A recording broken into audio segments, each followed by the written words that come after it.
بسم اللہ الرحمن الرحیم۔ کتاب الرسالہ جو امام شافعی رحمۃ اللہ علیہ کی پہلی بک ہے کہ جس میں قانون سازی کے پورے پروسیجرز کی ڈسکشن ہے، تو اسی کا ترجمہ اور اس کی تلخیص میں نے عرض کی تھی، تو اسی کی ہم کر رہے ہیں۔ تو آپ کو یاد ہوگا پچھلے لیکچر میں ہم ناسخ و منسوخ کی ایگزامپلز امام شافعی رحمۃ اللہ علیہ نے کی تھی، لیکن ہمیں مکمل نہیں کر سکے تھے اس پورے چیپٹر کو، تو ناسخ و منسوخی کا اس کی کچھ ایگزامپلز ہم مزید شیئر کرتے ہیں اس میں جو امام شافعی نے کی ہیں۔ تو یہ 87 چیپٹر میں جو سنت اور اجماع سے جس کا حکم ہے وہ ہم دیکھتے ہیں۔ اب تو آئیے جناب، ناسخ و منسوخ وہ احکامات ہیں کہ جو ایک خاص ٹائم کے لیے تھے، اور ناسخ کا مطلب ہے کہ جنہوں نے کینسل کیا۔ تو یہ قرآن میں جتنے احکامات ایسے ہیں تو خود اللہ تعالیٰ نے قرآن میں بتا دی۔ اس کے مزید ایگزامپلز ہم شیئر کرتے ہیں۔ تو اللہ تعالیٰ کا ارشاد ہے سورۃ البقرہ میں، بسم اللہ الرحمن الرحیم، کتب علیکم اذا حضر احدکم الموت ان ترک خیر الوصیۃ للوالدین والاقربین بالمعروف حقا علی المتقین۔ آپ پر لازم کیا گیا ہے کہ جب آپ میں سے کسی کو موت آنے لگے اور وہ کچھ مال و دولت چھوڑ رہا ہو تو وہ اپنے والدین اور رشتہ داروں کے لیے معروف طریقے سے وصیت کر لیں۔ یہ حق ہے متقی لوگوں کے لیے، یعنی یہ سٹارٹ کے لیے پہلا سٹیپ یہ دیا گیا کہ بھی آپ کو جب بیمار ہو رہے ہوں تو پھر آپ وصیت کر لیا کریں۔ لیکن پھر اس کے بعد اللہ تعالیٰ نے اپنی فیملی کے ممبرز کے لیے باقاعدہ ایک وراثت کا باقاعدہ قانون اللہ تعالیٰ نے کر دیا۔ اچھا، لیکن پہلے سٹارٹ میں یہ بھی حکم دیا، والذین یتوفون منکم ویذرون ازواجا وصیۃ لازواجہم متاعا الی الحول غیر اخراج فإن خرجنا فلا جناح علیکم فیما فعلنا من انفسہن من معروف واللہ عزیز حکیم۔ آپ میں سے جو لوگ وفات پا جائیں اور پیچھے بیویاں چھوڑ رہے ہوں تو انہیں چاہیے کہ اپنی بیویوں کے حق میں وصیت کر جائیں کہ 1 سال تک انہیں نان و نفقہ دیا جائے اور انہیں گھر سے نہ نکالا جائے۔ پھر اگر وہ خود چلی جائیں تو اپنی ذات سے متعلق معروف طریقے پر جو بھی کریں، آپ پر اس کے لیے ذمہ داری نہیں ہے۔ اللہ سب پر غالب اقتدار رکھنے والا اور حکیم و دانا ہے۔ اچھا، تو اس کے لیے اب یہی حکم ہوا کہ بھی آپ وصیت کر لیا کریں لازمی، اور 1 سال تو لازمی آپ بیوہ خاتون کو رکھیں۔ یعنی اب کون رکھے گا؟ ظاہر ہے کہ اگر ان کے اپنے بچے ہیں تو بچے رکھیں گے، یا اگر نہ ہو تو یہ ہے کہ ان کے اپنے ہو سکتا ہے کہ وہ گھر جو ہے جو صاحب فوت ہوئے ہیں تو ان کے والد کا گھر ہے یا ان کے بھائیوں کا ہے، تو ان پہ رسپانسبلٹی ہے کہ وہ اپنی بیوہ بھابھی کو یا بہو کو جو بھی ہے تو اس کو 1 سال تک نہ نکالے، اور جب وہ خود جانا چاہیں تو ٹھیک ہے، ان کی مرضی ہے، لیکن اس کے ساتھ ان کو نان و نفقہ بھی دیں۔ یعنی نان و نفقہ کیا ہے کہ ظاہر ہے کہ کھانا اور جو بھی رسپانسبلٹی ہوتی ہے انسان کو اپنی زندگی سنبھالنے کے لیے تو وہ سب دیں آپ ان کے لیے۔ لیکن پھر اللہ تعالیٰ نے سورۃ النساء میں تو باقاعدہ میراث وراثت کا پورا قانون بتا دیا، جو آپ پچھلے لیکچرز میں پڑھی چکے ہیں، کہ جس میں اللہ تعالیٰ نے بتایا کہ اگر جو شوہر فوت ہوا تو اس کی اگر اولاد نہیں ہے تو پھر خاتون کو 25% پوری پراپرٹی کا 25% حصہ بیوہ خاتون کو ملیں گے، اور اگر اولاد ہے تو پھر خاتون کو 12.5% ملے گا۔ تو یہ اس کے لیے حکم ہے۔ تو دیکھیں کہ اللہ تعالیٰ نے وہی اسٹیپ بائی اسٹیپ آہستہ آہستہ حکم دیے تھے کہ چلیں ایک ٹائم پہ آپ ابھی یہ کریں، پھر اس کے بعد اللہ تعالیٰ نے کچھ عرصے بعد کہ جب دیکھا کہ لوگوں کو عادت آ گئی تو پھر ان کو وراثت کا قانون کر لیا گیا۔ اچھا، حدیث میں یہ ہمیں بتا دیا کہ وصیت کے زیادہ سے زیادہ مقدار بھی آپ اپنے مال کا تہائی حصہ ہی بسب کریں، اس سے زیادہ نہ کریں، یعنی ورنہ نا وصیت مثال کے طور پہ آپ وفات سے پہلے آپ کسی ایک دینی ادارے کے لیے آپ وہ دینا چاہ رہے ہیں وصیت، یا کسی ہاسپٹل کو دینا چاہ رہے ہیں تو دیں، لیکن اپنی اولاد، اپنی بیگم، ان کے لیے تو چھوڑیں نا، تو اس لیے آپ اس سے زیادہ نہ کریں۔ تہائی حصے سے زیادہ جو وصیت ہوگی تو پھر اسے قانونی طور پر کینسل کر دیا جائے گا۔ جو غلام اپنے ہی آزاد ہونے کے لیے اپنی قیمت ادا کر رہا ہے تو اس کے حق میں وصیت قبول نہ کی جائے۔ اچھا، یہ تھا کہ اس وقت غلامی تھی تو اس کے لیے اللہ تعالیٰ نے ہر غلام کو یہ آپشن دے دی کہ وہ اگر چاہے تو اپنی آزادی لے سکتا ہے، اور اس کے لیے یہ تھا طریقہ جس سے ایک ایگریمنٹ اپنے آقا سے کر لینا کہ جناب میں کماؤں گا، آپ کو اتنی رقم آپ کو پے کروں گا منتھلی یا جیسے بھی ہے، جو بھی ایگریمنٹ ہوا وہ جب پورا ہو جائے تو آپ کی غلامی ختم۔ تو یہ ایگریمنٹ تھا، لیکن پریکٹیکلی تو یہ ہوتا تھا کہ جیسے ہی ایگریمنٹ ہوا تو وہ خود گورنمنٹ بھی اور بہت سے لوگ بھی ساری پیمنٹ پے کر کے ان سب کو آزاد کر دیتے تھے، یعنی وہ پریکٹیکلی کوئی 1-2 دن کی بات ہی ہوتی تھی۔ تو اس طرح سے غلامی کو اللہ تعالیٰ نے ایسے اپنے رسول کے ذریعے ختم کرایا، لیکن وہ انفارچونیٹلی ہسٹری میں دوبارہ ہم لوگوں نے دوبارہ عادت بنا لی اور دوبارہ غلامی جاری رکھی۔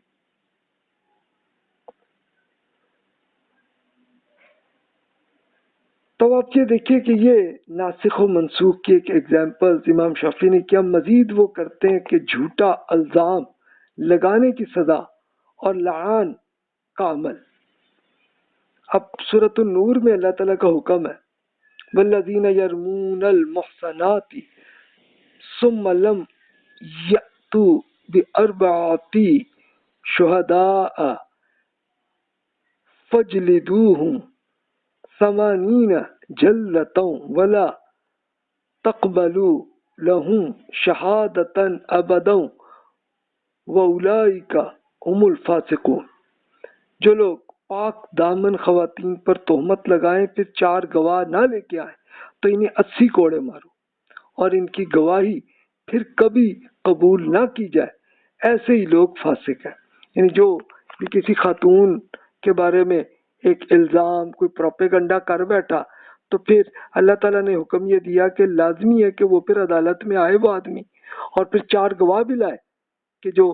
گواہ جو ہے وہ بتائیں کہ ہاں جی واقعی یہ سچ مچ درست ہے واقعہ۔ تو اگر وہ گواہ نہ آئے تو پھر جو شخص نے یہ پروپیگنڈا کیا تو اس کو 80 کوڑے مارو، اور آج کے بعد اس کے بعد کبھی عدالت اس کی گواہی کو قبول نہ کرے کہ یہ فاسق ہے، حکم یہ۔ لیکن پھر اس کے کچھ عرصے کے بعد اللہ تعالیٰ نے اس میں ایک ایکسیپشن کی شکل بھی دے دی جسے لعان کہتے ہیں۔ اس کا دیکھیے ایک دلچسپ کیس ہے، یہ سورۃ النور میں ہی حکم ہے کہ جو لوگ اپنی بیویوں پہ الزام لگائے اور ان کے پاس خود اپنے سوا کوئی اور گواہ نہ ہو تو ان میں سے ایک شخص کی گواہی ہے کہ وہ 4 بار اللہ تعالیٰ کے نام کی قسم کھا کر یہ کہے کہ وہ اپنے الزام میں ضرور سچا ہے، اور 5ویں بار پھر یہ کہے کہ اس پہ اللہ کی لعنت ہو کہ اگر وہ میں جھوٹا ہوں۔ اور خاتون سے سزا ایسی صورت میں ٹل سکتی ہے کہ وہ بھی 4 بار اللہ تعالیٰ کے نام لے کر قسم کھائے کہ جناب یہ شوہر جھوٹا ہے، یہ الزام لگانے والا، اور 5ویں مرتبہ کہے کہ مجھ پہ اللہ کا غضب ہو اگر یہ شخص اپنے الزام میں سچا ہو تو یہ کرے۔ تو یہ لعان کا طریقہ ہے، یعنی یہ ایک طرح کا ایک عدالت کے پروسیجر کے لیے اللہ تعالیٰ نے یہ دے دیا کچھ عرصے کے بعد. یعنی پہلے تو یہی تھا حکم کہ بھی اگر کوئی 4 گواہ نہ لائے ایک خاتون کے بارے میں، یا سیم دیکھیں ویلڈ یہ مرد پہ بھی ہوگا کہ اگر مرد کے بارے میں کہا گیا جی اس نے یہ بدکاری کی ہے، تو پھر 4 گواہ بھی عدالت میں آئیں تاکہ پروف آئے وہاں پہ، اور نہیں آئے تو پھر وہ اسی آدمی کے جو پروپیگنڈا جس نے کیا تو اسی کو 100 کوڑے سزا ہو. لیکن ایک ایکسیپشن کی صورت یہ آئی کہ اگر شوہر نے اپنی بیگم کے بارے میں الزام عدالت میں لے گیا، یا اس کا الٹ بھی ہے کہ خاتون اپنے شوہر کے بارے میں الزام لے کے عدالت میں گئے، تو ان کے لیے کوئی 4 گواہ تو نہیں مل سکتے. تو اس لیے اللہ تعالیٰ نے کہا کہ وہ 4 گواہ کے ایکویلنٹ پھر یہ شکل ہے کہ 4 بار یہ قسم کھائے کہ میں سچ بول رہا ہوں، اور 5ویں مرتبہ یہ بھی کہے کہ اللہ کی لعنت ہو مجھ پہ. یعنی اللہ تعالیٰ غضب ہو جائے ہم پہ، یعنی اللہ تعالیٰ جو سزا ہے وہ دے مجھے. اور پھر سے دوسری خاتون بھی ایک ہے، یا خاتون اگر الزام پہلے لے کے آئی ہے تو پھر شوہر بھی ہے ایسے کہ اچھا اگر دونوں ہی لے آئے تو پھر عدالت کچھ نہیں کرے گی، لیکن آٹومیٹیکلی ان کی طلاق ہو جاتی ہے، بات ختم، اور کچھ نہیں. تو یہ پروسیجرز ہیں کہ جو ٹائم کے ساتھ ساتھ اس طرح سے ایسے چلتے چلے گئے. تو یہ ایک ایگزامپل ہے کہ جیسے شروع میں اوور آل کے لیے کیا اور پھر ایک ایکسیپشن یہ اللہ تعالیٰ نے کچھ عرصے بعد لعان کی بھی دے دی. لعان کا مطلب لعنت کی دعا، یعنی ہم تو لعنت کہتے ہیں نا اردو میں، پنجابی میں ایک طرح کی گالی کے طور پہ، لیکن نہیں، عربی میں لعنت کا مطلب ہے کہ اللہ تعالیٰ مجھ پر غضب ہو جائے مجھ پہ، یعنی اللہ تعالیٰ مجھ پہ سزا دے مجھے. یہ چیز ہے لعن یا لعنت، یہ ہے اصل شکل یہ ہے. اچھا پھر امام شافعی رحمۃ اللہ علیہ نے روزے کی مثال دی کہ اللہ تعالیٰ نے یہ حکم دیا سورۃ البقرہ میں، یا ایھا الذین آمنوا کتب علیکم الصیام کما کتب علی الذین من قبلکم لعلکم تتقون ایاما معدودات. آپ پر روزے فرض کیے گئے ہیں تاکہ جیسا آپ سے پہلے امتوں پہ فرض کیے گئے تھے تاکہ آپ متقی بن سکے. چند مقرر دنوں کے لیے روزے ہیں. فمن شہد منکم الشہر فلیصمہ ومن کان مریضا. اب سے جو شخص اس مہینے کو پائے وہ اس میں سے پورے مہینے کے روزے رکھے، اور اگر کوئی مریض ہو تو پھر وہ دوسرے دن پورے کر لے. اس کے بعد اللہ تعالیٰ نے واضح کیا کہ روزے کس مہینے میں فرض ہیں. پھر اللہ تعالیٰ نے بتایا کہ رمضان وہ مہینہ ہے کہ جس پر قرآن نازل ہوا ہے، جو انسانوں کے لیے سراسر ہدایت ہے اور ایسی واضح تعلیمات پر مشتمل ہے جو راہ راست دکھانے والی اور حق و باطل کا فرق کھول دینے والی ہے. اس لیے اب سے جو شخص اس مہینے کو پائے وہ اس میں سے پورے مہینے کے روزے رکھے، اور اگر کوئی مریض یا مسافر ہو تو وہ دوسرے دنوں میں گنتی پورے کر لے. اللہ آپ کے لیے آسانی چاہتا ہے اور مشکل نہیں چاہتا ہے. اس گنتی کو پورا کر لیں اور اللہ کی بڑائی بیان کیجئے، ان تکبیر کیجئے، کیونکہ اس نے آپ کو ہدایت دی ہے تاکہ آپ اس کے شکر گزار بن سکیں. تو اب دیکھیے کہ اللہ تعالیٰ نے یہ رمضان کا مہینہ اس کے لیے رکھا کہ بھی اس میں آپ لازمی یہ کر لیں. ہاں یہ بتا دیا اگر آپ سفر میں ہیں یا آپ بیماری ہے یا کوئی اور، اسے پھر لاجیکلی آپ قیاس اگر کریں تو یہی ہوگا، اور کوئی پرابلم ہے کوئی ایشو ہے تو پھر آپ کسی اور ٹائم میں اتنے دن پورے کر لیں. تو اسی لیے یہ ہوا.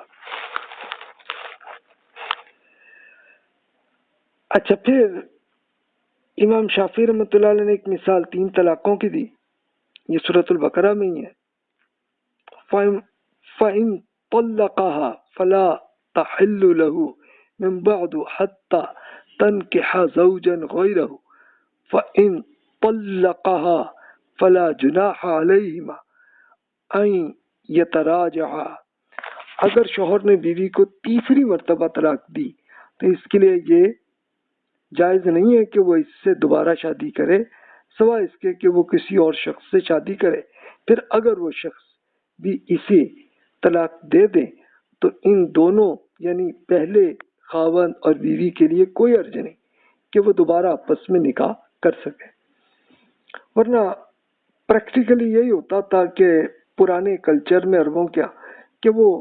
ذرا لڑائی ہوئی، طلاق ہوئی اور وہ جناب ہو گیا، اچھا پھر اس کے بعد کرنا، چلو یار اب سیٹل ہو گیا معاملہ، پھر شادی کر لی دونوں نے، میاں بیوی نے، پھر دوبارہ ہو گیا تعلق، اور وہ ان لمیٹڈ رکھا تھا۔ تو اللہ تعالیٰ نے لمٹ رکھی کہ نہیں جناب، یہ اگر ایسا ایک بار طلاق دی ہے تو پھر آپ کر سکتے ہیں دوسری شادی۔ اگر اس میں پھر دوسری بار طلاق کر لی تو پھر بس آپ کا آخری آپشن ختم۔ اب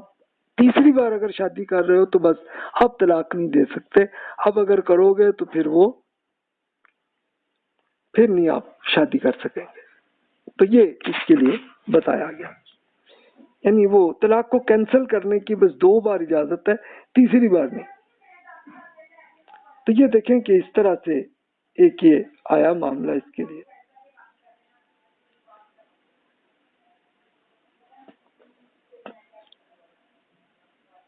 اس کے لیے اللہ تعالیٰ نے بتایا کہ جناب نہیں، اب وہ خاتون آرام سے کریں شادی، جس سے بھی کرنی ہے کر لیں، اور اتفاق سے اگر وہ شخص، وہ صاحب جو ہے، دوسرے آدمی جو ہے، دوسرے شوہر جو ہے وہ فوت ہو گئے یا ان کا کوئی اور وجہ ہے، وہاں سے علیحدگی ہو گئی، تو پھر وہ پہلے شوہر پہ پھر کر سکتی ہیں شادی۔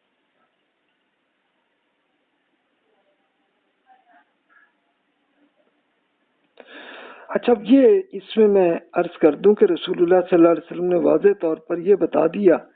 کہ جناب یہ حلالہ جو ہے یہ بہت بڑا گناہ ہے۔ یعنی وہ کیا تھا کہ بھی ایک خاتون نے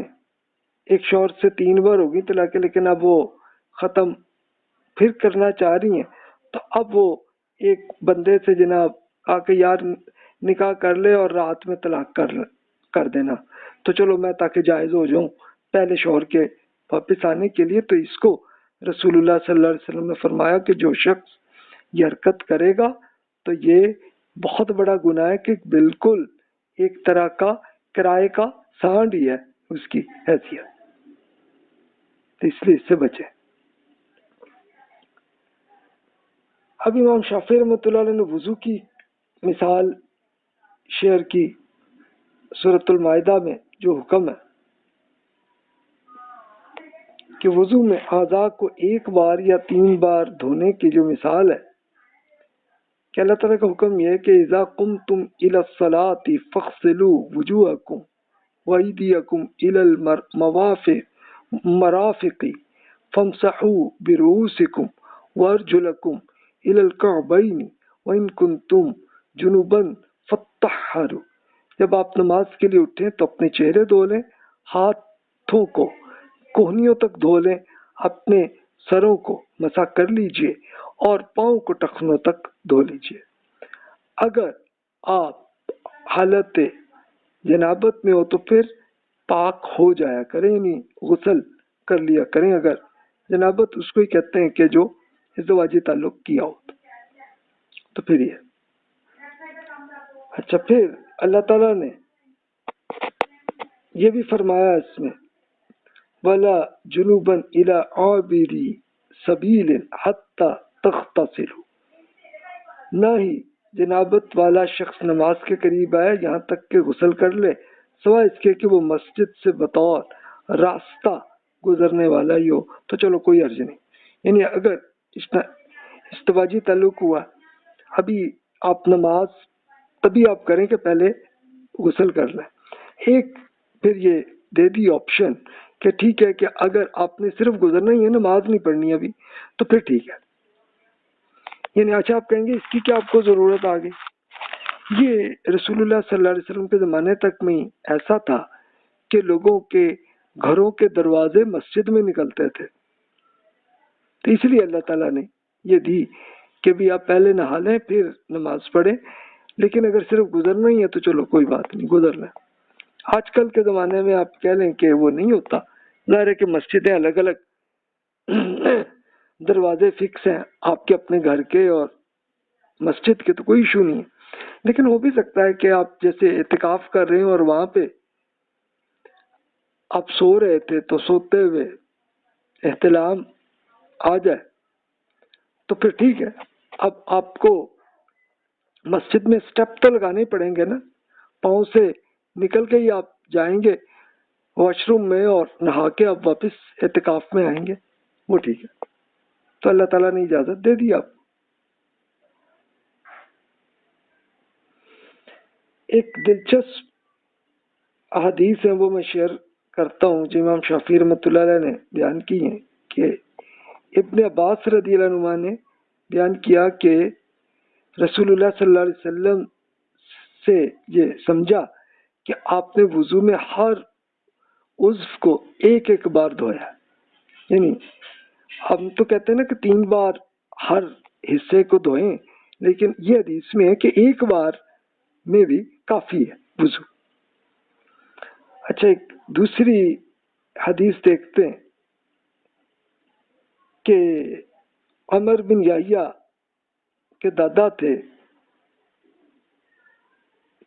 نہیں سوری، عبداللہ بن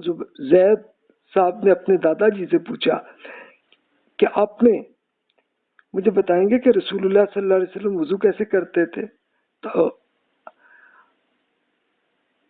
ہاں سوری، عبداللہ صاحب جو ہیں یہ صحابی ہیں اور یہ عمر بن یحییٰ کے دادا تھے، تو عبداللہ رضی اللہ عنہ نے فرمایا ہاں جی بالکل، انہوں نے پانی منگوایا اور اپنے ہاتھوں پر ڈال کر ہاتھوں کو 2 مرتبہ دھویا، پھر انہوں نے 3 مرتبہ کلی کی، 3 مرتبہ ناک میں پانی ڈالا، اس کے بعد انہوں نے 3 مرتبہ منہ دھویا، پھر دو مرتبہ انہوں نے اپنے ہاتھوں کو کوہنیوں تک دھویا، اس کے بعد انہوں نے سر کا مسح کیا اپنے ہاتھ سے، پھر ہاتھ کو پہلے پیچھے لے گئے اور پھر آگے، پھر مسح کا آغاز سر کے آخری حصے میں بھی کیا، پھر ہاتھ کو گردن کی طرف لے گئے، اس کے بعد اسے واپس وہیں لے گئے جہاں سے انہوں نے مسح آغاز کیا تھا، اس کے بعد انہوں نے پاؤں دھوئے۔ تو آپ نے دیکھیں کہ یہ مختلف سینیریوز رسول اللہ صلی اللہ علیہ وسلم کے مختلف صحابہ نے مختلف ٹائم میں دیکھے، کہ ایک بار بھی دھوئے ہیں، 2 بار بھی ہیں اور 3 بار بھی ہیں، تو ٹھیک ہے، یہ تینوں آپشنز آپ کے لیے اویلیبل ہے۔ ظاہر ہے کہ پانی اگر زیادہ ہے تو پھر ٹھیک ہے 3 بار کریں، ورنہ کم ہے تو پھر 2 بار یا 1 بار کریں،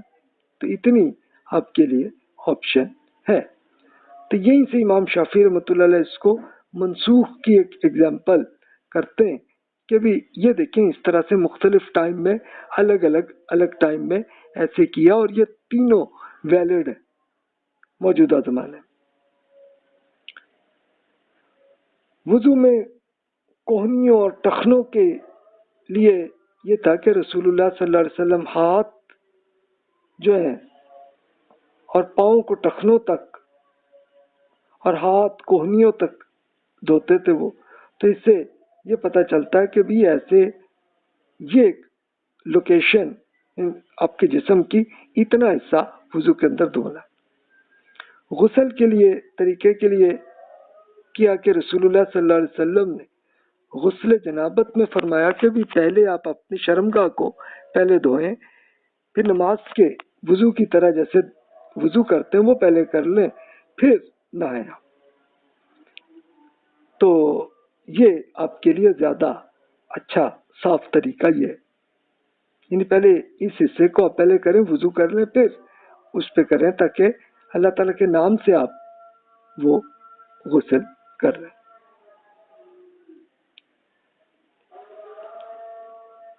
اچھا، وراثت پہ اللہ تعالیٰ نے وضاحت کی ہے، تو اب یہ ناسخ و منسوخ کی پریکٹیکل نہیں ہے، لیکن ظاہر ہے کہ صحابہ کرام رضی اللہ عنہم کو ایک چیز کلیئر نہیں تھی، تو اس لیے اللہ تعالیٰ نے پھر کیا کہ یہ سورۃ النساء کی آخری آیت میں یہ فرمایا، تو لوگوں نے یہ اس میں کئی بار رسول اللہ صلی اللہ علیہ وسلم سے کوشچن کیے، تو اللہ تعالیٰ نے اس کے جواب میں فرمایا۔ اس کا میں ترجمہ ہی عرض کرتا ہوں۔ لوگ آپ سے کلالہ کے بارے میں پوچھتے ہیں تو اللہ آپ کا فتویٰ یعنی جواب دیتا ہے کہ اگر کوئی ایسا شخص فوت ہو جائے جس کی اولاد نہ ہو، نہ اس کی ایک بہن موجود ہو، تو اس کے لیے ترکے سے نصف حصہ ملے گا۔ اسی طرح اگر اولاد نہ ہو اور اگر مرنے والی بہن ہو تو پھر بھائی اس کا وارث ہوگا۔ ظاہر ہے کہ اولاد اگر نہ ہو تو پھر اس کی جگہ ان کی بھائی بہن ہی ان کی جگہ پہ وہ آئیں گے۔ یعنی کلالہ ایکچولی عربی میں ان لوگوں کو کہتے ہیں کہ جن کے فیملی کے ممبرز نہیں ہیں، اور خاص فیملی ممبرز کون ہوتے ہیں؟ آپ کی اولاد یا آپ کے پیرنٹس۔ وہ اگر دونوں ہی نہیں ہیں تو پھر ظاہر ہے کہ آپ کے بھائی بہن اس کی شکل لے لیتے۔ سورۃ النساء میں 7 آیت میں حکم ہے کہ مردوں کے لیے اس مال پہ حصہ جو اس کے والدین دوسرے رشتہ داروں نے چھوڑا ہے، اسی طرح خواتین کے لیے بھی مال میں حصہ ہے جو ان کے والدین اور رشتہ داروں نے چھوڑا ہے، خواہ تھوڑا ہو یا بہت، یہ حصہ اللہ کی طرف سے مقرر ہے، کنفرم ہے یہ بلا حصہ۔ پھر اس کے بعد اگلی آیت میں اللہ تعالیٰ نے پوری کیلکولیشن کر کے بتائی کہ کتنی کیلکولیٹ آپ نے کیسے کرنا۔ یہ دیکھیں کہ پرانے کلچر میں تو لوگوں کو پتہ ہی نہیں تھا وراثت کیا دینی ہے کیا نہیں، اور وہ اس کے لیے بڑا بیٹا ہی لے جاتا تھا سب کچھ۔ تو اللہ تعالیٰ نے بتایا کہ نہیں بھائی، ہر حصے کو، ہر بیٹے کو بیٹی کو، آپ کے والدین زندہ ہیں ان کو، آپ کی بیگم ہے وہ، یا ان کے شوہر، آپ کے شوہر زندہ ہے ان کو دیں، اور اگر اولاد نہیں ہے تو ان کی جگہ پھر آپ کے بھائی بہن بنیں گے۔ تو یہ دیکھیے کہ اس طرح سے اللہ تعالیٰ نے وضاحت ایسے کی۔ اچھا، اس میں ایڈیشنل سنت میں یہ ہوا کہ رسول اللہ صلی اللہ علیہ وسلم نے کچھ کیسز میں فرمایا گیا کہ نہیں جناب، اس میں یہ نہیں ہوگا۔ اس کے لیے بخاری کی حدیث ہے اسامہ بن زید رضی اللہ عنہ سے کہ رسول اللہ صلی اللہ علیہ وسلم نے فرمایا مسلمان غیر مسلم کا وارث نہ ہوگا اور نہ ہی غیر مسلم مسلمان کا وارث ہوگا۔ یعنی جو فوت ہوا ہے وہ مسلمان ہے اور بیٹا غیر مسلم ہے تو نہ دیں اسے وراثت، اور اسی طرح والد غیر مسلم ہے اب فوت ہو گیا تو پھر بیٹے کو نہیں ملے گا وراثت میں۔ اب آپ کہیں گے کہ آج کل کے زمانے میں آپ جو امریکہ میں یا یورپ میں آپ رہتے ہیں اور اب آپ ایمان لے آئے ہیں تو پھر وراثت میں کیا ہوگا؟ تو ظاہر ہے کہ اس ملک کا جو بھی قانون ہوگا اس کے لحاظ سے ملے گا تو صحیح، لیکن پھر آپ وراثت آپ نہ لیں بلکہ آپ اس کے لیے کسی غریب لوگوں کو آپ دے دیجئے۔ یہ اس حدیث سے آئے گا آپ کو سمجھ میں، ورنہ قانونی طور پہ تو آپ جس ملک میں ہیں غیر مسلم ملک میں تو آپ اس کے لحاظ سے ہی آپ کو ملے گا۔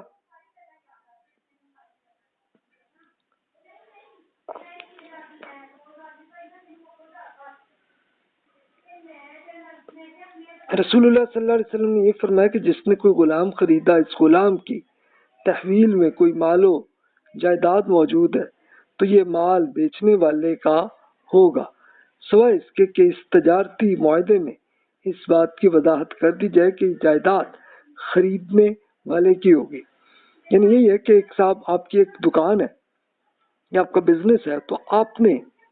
ایک صاحب سے ایگریمنٹ کیا آپ کو یہ دینی ہے میں نے پراپرٹی، اور پراپرٹی دینے سے پہلے ہو سکتا ہے کچھ آپ کو ٹوکن آپ نے لے لیا اور فوت ہو گئے تو پھر وہ وراثت کا حصہ نہیں بنے گا، بلکہ جن صاحب سے ان کا ایگریمنٹ ہوا، جن سے ٹوکن لیا تھا، تو پھر انہی کو آپ وہ پراپرٹی دیں اور وہاں سے وہ کیش آپ کو مل جائے گا، کیش وہ پھر وراثت میں ملے گا۔ اچھا، یہ غلام کی تحویل میں مال و جائیداد کی کیوں؟ اس لیے کہ اس زمانے میں جب غلامی تھی تو یہی غلام امپلائی ہوتے تھے اور یہی ان کی دکانیں اور بزنس کو وہی چلاتے ہوتے تھے، اس لیے اس حدیث میں یہ بات آئی۔ لیکن الحمدللہ پھر جب یہ لعنت ختم ہو گئی تو پھر اب وہ غلامی کا معاملہ نہیں ہے تب ٹھیک، آپ اس کی جگہ امپلائیز کے پاس ہی وہ پڑے ہوں گے جو بھی ایسیٹس اور جو پراپرٹی ہے، تو وہ ٹھیک ہے کہ وہ کسٹمر کو دیں اور اس سے رقم لیں اور لے کے وراثت کے مطابق اس جو مالک ہیں اس بزنس کے، تو وہ فوت ہوئے ہیں تو اب ان کی اولاد کو ملیں گے سارے ایسٹس جو بھی۔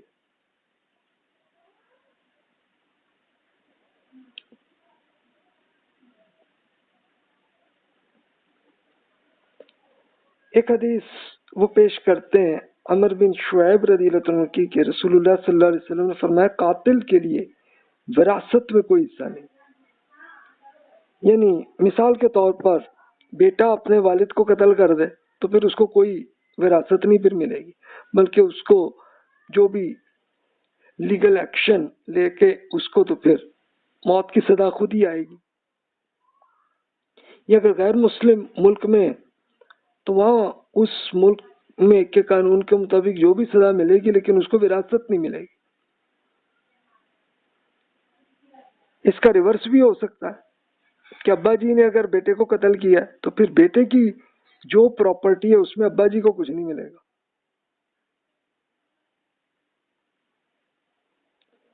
اچھا، بزنس کے متعلق اللہ تعالیٰ کے کچھ احکامات ہیں، اصل اصول اللہ تعالیٰ نے بتایا لا تأکلوا اموالکم بینکم بالباطل الا ان تکون تجارتا عن تراض منکم،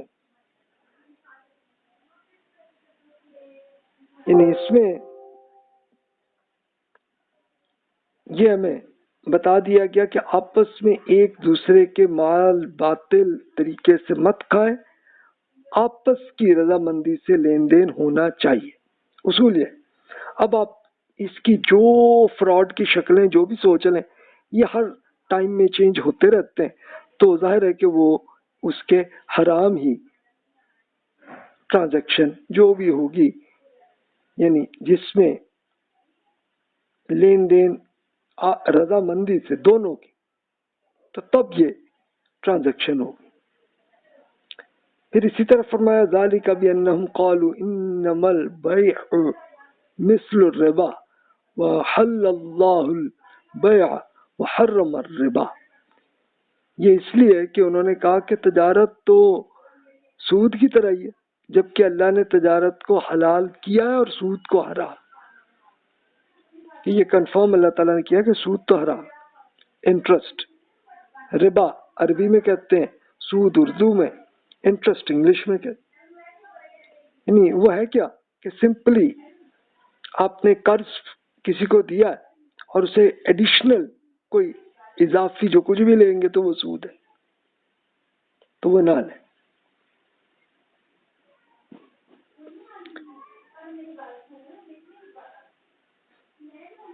رسول اللہ صلی اللہ علیہ وسلم نے بزنس میں کئی چیزیں وہ منع فرمائی کہ یہ نہ کریں، مثلا سونے کے بدلے سونے کے تبادلے نہ کریں، سوائے اس کے کہ یہ بالکل برابر ہو۔ وہ اس لیے کہ گولڈ میں آپ سمجھ سکتے ہیں کہ ایک حصے میں زیور میں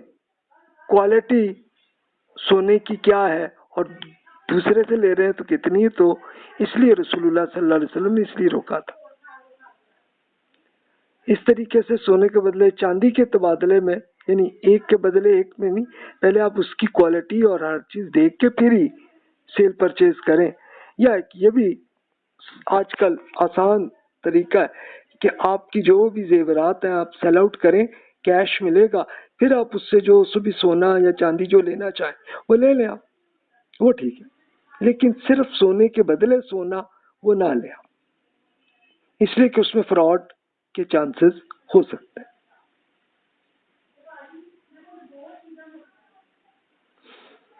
اب رسول اللہ صلی اللہ علیہ وسلم نے بزنس میں سنت یہ جاری کی کہ یہ چیزیں منع ہے کہ غلام کو بیچا جائے،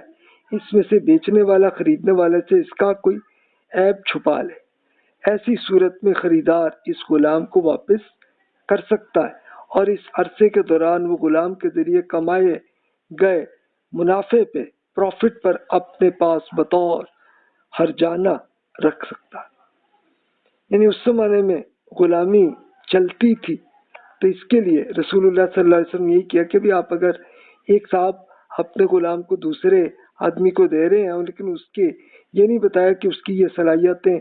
ہیں، اس کو چھپا کے آپ نے کیا ہے، تو پھر نہیں بھی، پھر تو یہ ہے کہ وہ اگلا واپس کرے گا، پرائس واپس لے گا، اور بیچ میں اسی غلام کو بزنس میں یوز کرتے تھے، تو ان سے جو بھی اس کا فائدہ ہے تو وہ پھر اگلے کو ملے گا۔ اچھا، اگر کوئی پھل لگے کھجور کی درخت کو بیچے تو اس پر پہلے سے لگا ہوا پھل بیچنے والے کو ہی ہوگا، سوائے اس کے کہ سودے میں یہ شرط ہو کہ یہ جی اس میں پھل جو ہے وہ خریدار کا ہوگا، ان کی ملکیت ہوگی۔ یعنی اگر درخت اگر ایک دوسرے سے خریدا اور اس کے اندر بنا ہوا جو بھی پھل ہے تو جناب اس میں یہ بتایا کہ بھی نہیں جی اس میں پھر خریدار،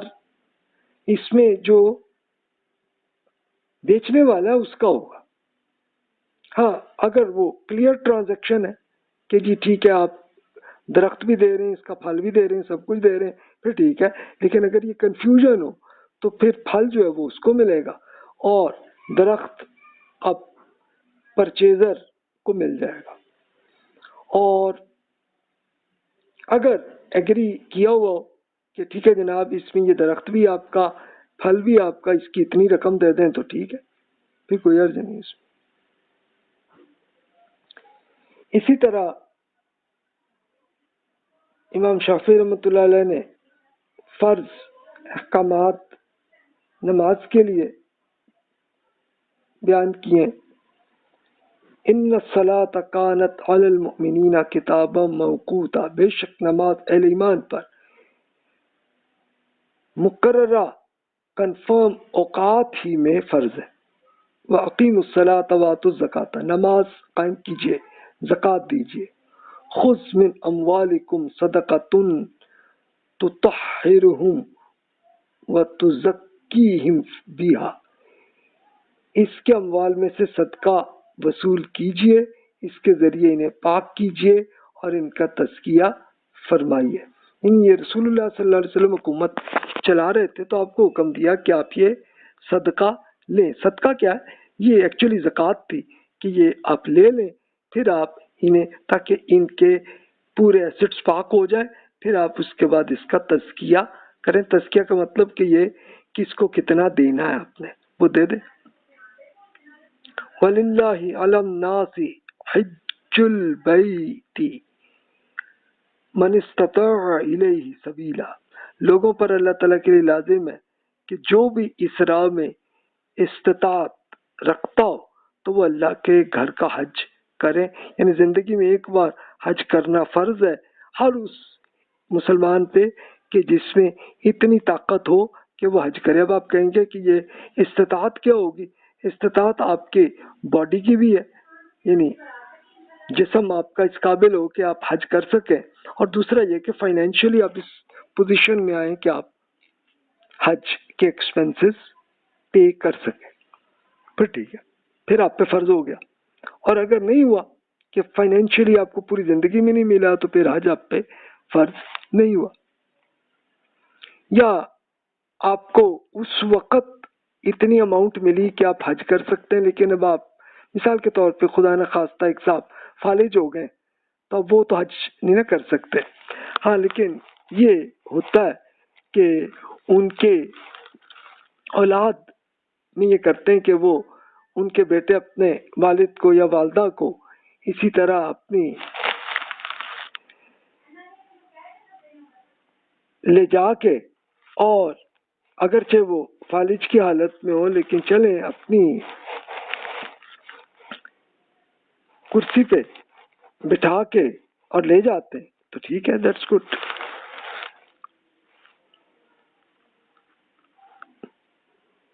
تو یہ تو کنفرم جتنے احکامات ہیں یہ تو دین کے اندر ہیں، اور اس میں کوئی،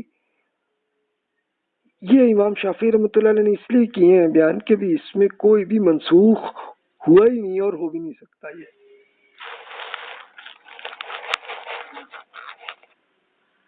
اچھا، اس میں یہ ہے اس میں کہ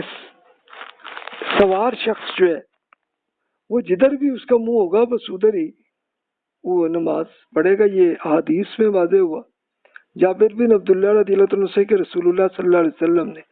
غزوہ بنی انمار کے دوران اپنے اونٹ پر ہی مشرق کی جانب رک کر کے نماز پڑھی. ذرا کہ اب اس لوکیشن پہ اب پتہ نہیں کہ قبلہ مشرق میں ہی تھا یا یوزولی تو مدینہ میں جب تک رسول اللہ صلی اللہ علیہ وسلم تھے تو وہ جہاں پہ بھی تھے تو وہ جنوب میں ہی قبلہ آتا تھا، لیکن اونٹ پہ بیٹھے نماز پڑھی تو جدھر بھی منہ ہو ادھر ہی تھا. اسی طرح سے جابر رضی اللہ عنہ کہتے ہیں کہ ان کی وہی سیم حدیث ہے، تو اس کو راوی کہتے ہیں مجھے یاد نہیں کہ یہ بنی انمار تھا یا کوئی اور جگہ تھی کہ جو نماز سفر میں یہ ہوا واقعہ. تو اس سے بس یہ ایک سمپل ہی ہے کہ آپ کی اپنی سواری پہ آپ جہاں پہ بھی بیٹھے ہو تو اسی طرح ہی آپ پڑھ لیں نماز.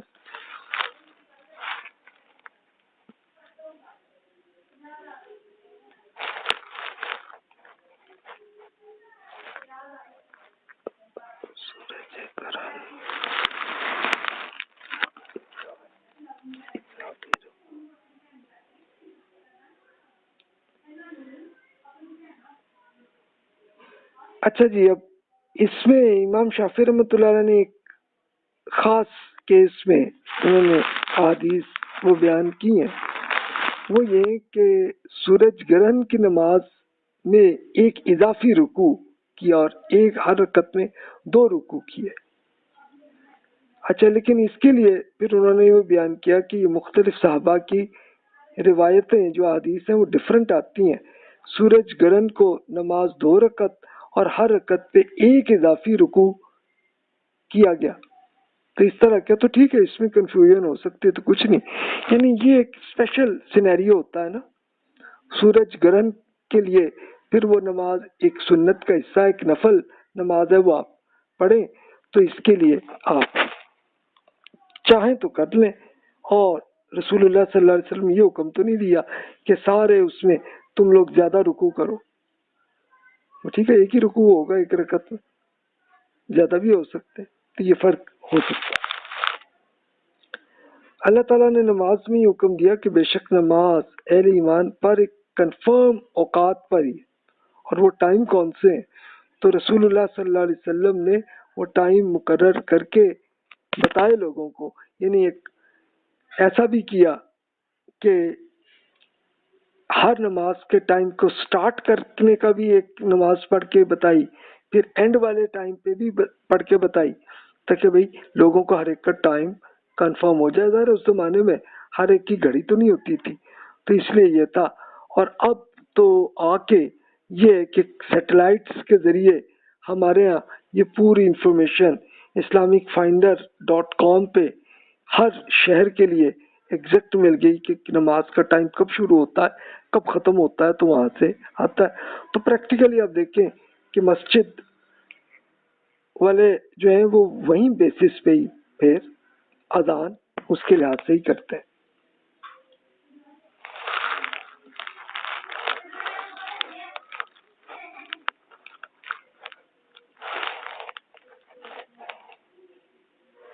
اچھا،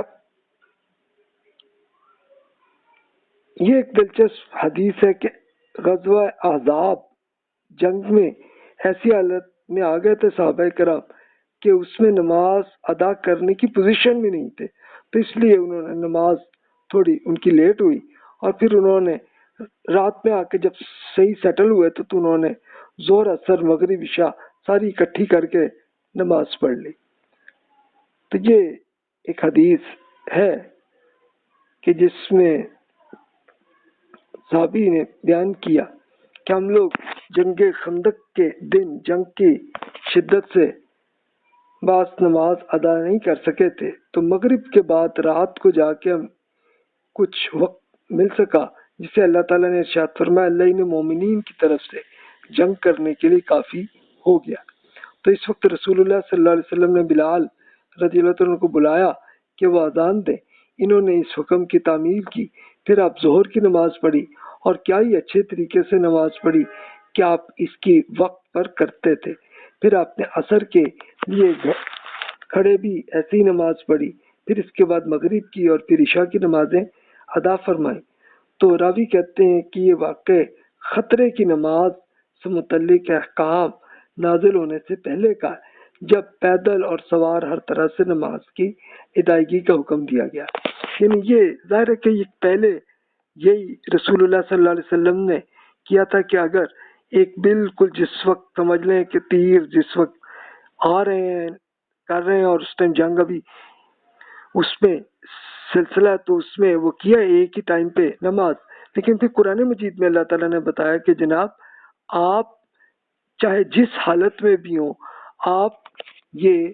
خطرے کی نماز آپ چلتے پھرتے جیسے بھی ہوں جس حالت میں نماز پڑھ لیں، چاہے آپ کے اسلحہ ہے ہاتھ میں سب کچھ ہے، کریں، سجدہ نہیں آپ سے ہو پا رہا کوئی بات نہیں، نو پرابلم، اشارہ کر لیں اس کا اور کر لیں، ایسی ہے یعنی صحیح ٹائم پہ کریں۔ تو یہ سورۃ النساء میں آپ دیکھیے کہ اللہ تعالیٰ نے یہ بیان فرمایا، ارشاد ہوا، جس کا ترجمہ میں عرض کر دیتا ہوں کہ جب آپ لوگ سفر کے لیے نکلیں تو کوئی حرج نہیں کہ اگر آپ نماز میں کمی کر لیں، خاص طور پر جب کہ آپ اندیشہ ہو کہ انکار کرنے والے آپ پر ستائیں گے، کیونکہ وہ کھلم کھلا آپ سے دشمنی پر اترے ہوئے۔ یعنی اس کا پریکٹیکلی رسول اللہ صلی اللہ علیہ وسلم نے وہی کیا کہ 4 رکعت والی نماز کو 2 رکعت کر دیا، ظہر عصر عشاء کو 4 رکعت کو 2 رکعت کر لیا۔ اچھا رہی فجر تو وہ پہلے ہی 2 رکعت ہے، ٹھیک ہے، مغرب ہے وہ 3 ہے تو اس کو مزید ہاف کرنے کی ضرورت نہیں، تو یہ کر لیا اس میں۔ پھر مزید ارشاد ہوا کہ اے نبی جب آپ میدان جنگ میں مسلمانوں کے ساتھ ہوں اور حالت جنگ میں انہیں نماز پڑھانے کے لیے کھڑے ہوں تو ایک گروہ آپ کے ساتھ اپنا اسلحہ لے کر نماز کے لیے کھڑا ہو، جب یہ لوگ سجدہ کر لیں تو وہ پیچھے چلے جائیں، اور دوسرا گروہ جس نے ابھی نماز نہیں پڑھی تو وہ آ کر آپ کے ساتھ نماز ادا کرے۔ اس کو کہتے ہیں خوف کی نماز، یعنی جنگ کی حالت ہے۔ اچھا اب رسول اللہ صلی اللہ علیہ وسلم اس میں تھے تو ہر صحابی یہ چاہتے تھے یار پتہ نہیں اسی جہاد میں میں کہیں جہاں بحق ہو جاؤں، تو ہر چاہتے تھے کہ رسول اللہ صلی اللہ علیہ وسلم کے ساتھ ہی نماز پڑھے، تو اللہ تعالیٰ نے یہ دے دیا کہ ٹھیک ہے بھی آدھے بندے پڑھ لیں 1 رکعت، بس 1 رکعت کی نماز ہی کافی ہے ان کے لیے، جائیں پھر جا کے اسلحہ پکڑ کے اور وہ کریں، اور وہ جو سیکیورٹی کر رہے تھے تو وہ آ جائیں دوسری رکعت وہ پڑھ لیں۔ لیکن اب آج کل کے زمانے میں تو وہ پھر ویلڈ نہیں رہتا، اس لیے کہ رسول اللہ صلی اللہ علیہ وسلم کے زمانے میں تو ہر ایک کی خواہش تھی کہ آپ کے ساتھ ہی آخر میں نماز پڑھیں، تو آج کل تو ظاہر ہے کہ آپ الگ الگ رکعتیں الگ الگ جماعتیں آپ کر سکتے ہیں، اب تو آج کل میں تو اتنا کوئی بڑا ایشو نہیں رہا۔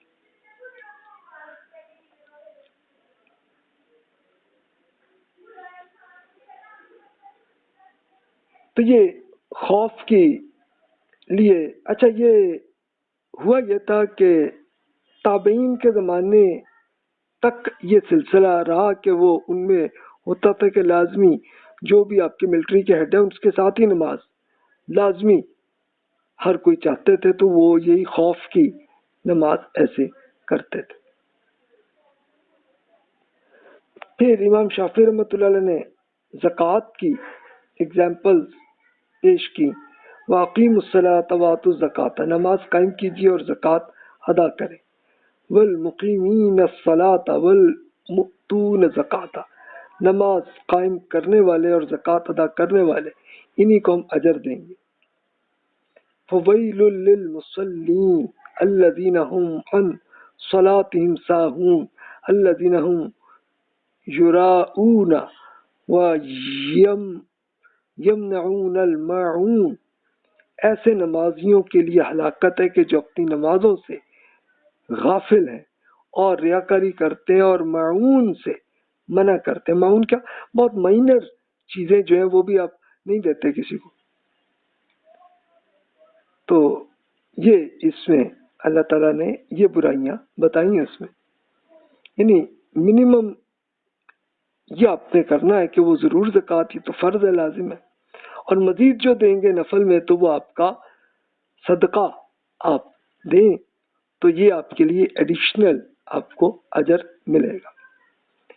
پھر سورہ توبہ میں بھی اللہ تعالیٰ نے ایسے ہی حکم دیا ہے، نبی آپ ان کے اموال میں صدقہ لے کر انہیں پاک کر لیجئے اور ان کا تزکیہ کیجئے، ان کے حق میں دعا کیجئے، کیونکہ آپ کی دعا ان کے لیے باعث سکون ہے اور اللہ تو سننے جاننے والا ہے۔ تو یہ رسول اللہ صلی اللہ علیہ وسلم پہ ہی ہے اس کے لیے۔ اچھا، زکوٰۃ کے لیے یہ ہوا کہ رسول اللہ صلی اللہ علیہ وسلم نے آپ کے زمانے میں جو بھی ایسٹس ہوتے تھے تو اس کے حساب سے زکوٰۃ دی۔ انکم کی زکوٰۃ تو ایگریکلچر سے آتی تھی، تو اس کے لیے ان کو بتایا کہ بھی آپ اس میں سے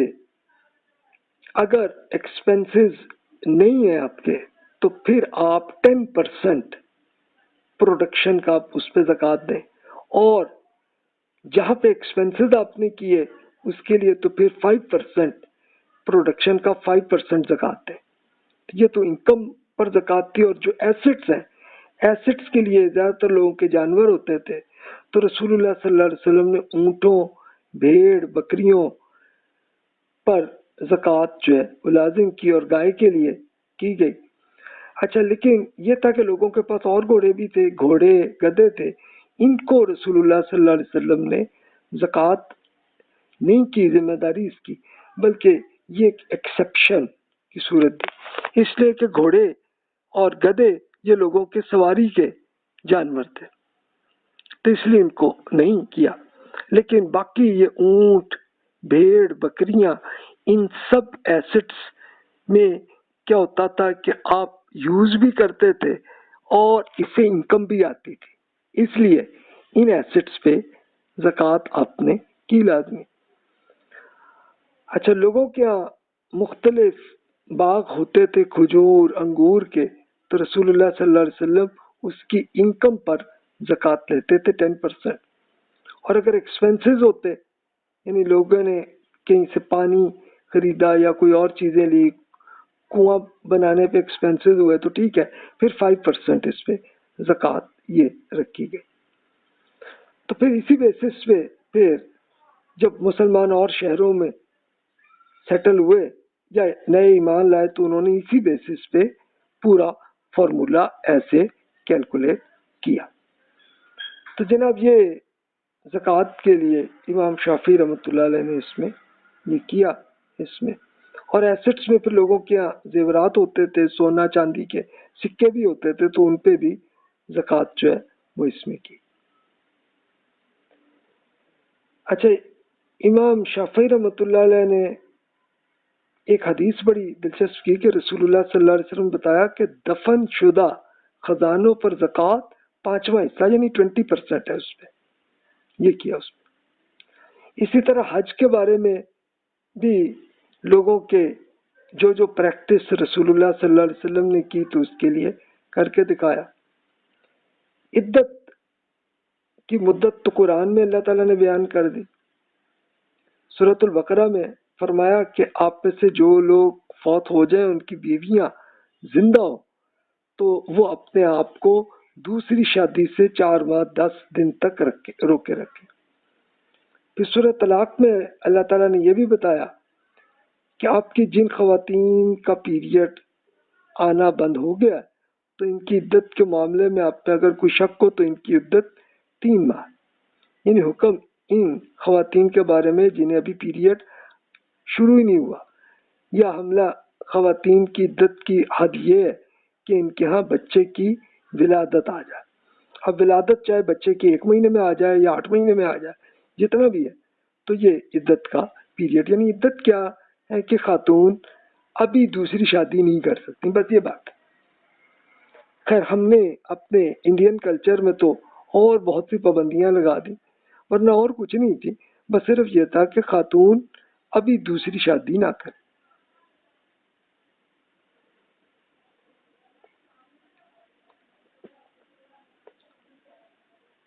اچھا، جن خواتین سے نکاح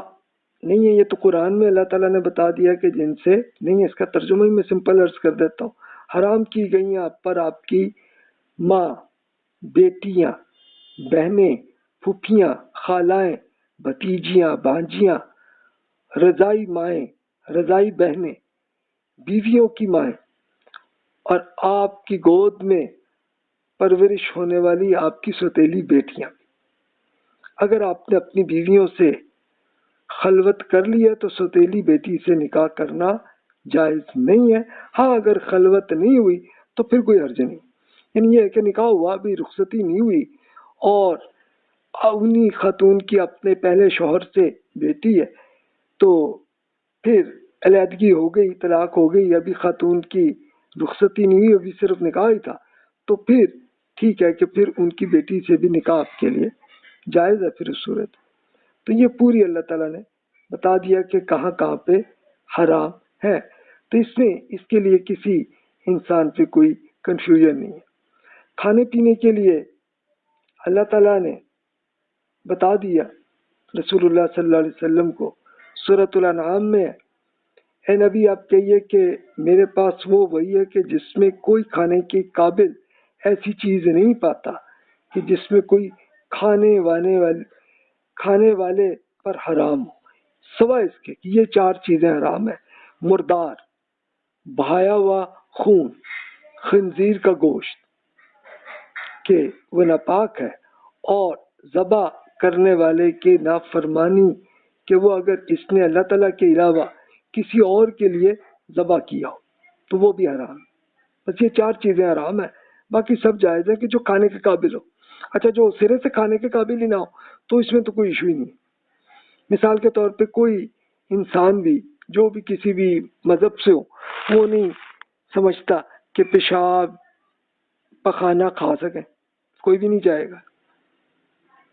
تو اس لیے وہاں تو کوئی ایشو نہیں ہے۔ یہ صرف کھانے کی جو چیزیں